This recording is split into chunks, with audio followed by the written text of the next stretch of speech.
Muli nating ginugunita ang katapangan at kagitingan ng ating mga bayani ngayon pong National Heroes Day. Pero ika nga nila, not all heroes wear capes. Gaya na lamang na ating modern day heroes na handang tumulong na walang hinihintay na kapalit. Balitang hatid ni Katrina Son.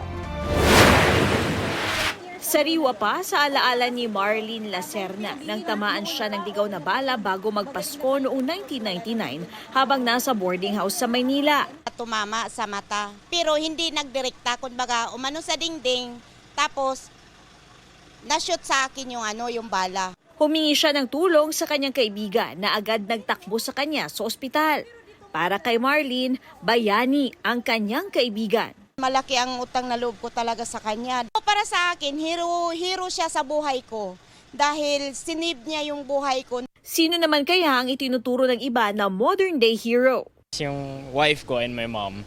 So every struggle sila nandyan lagi. Yung mother ko po, kasi kung wala siya, wala ako rito. Yung mga taong nilalabas nila yung katotohanan, mga nagsasalita sa social media na hindi natatakot magsalita ng mga napapansin nilang mali sa ating mga sistema. Para naman sa isang netizen, modern day hero niya ang mga frontliner, mga guro at educator, at mga environmentalist at conservationist.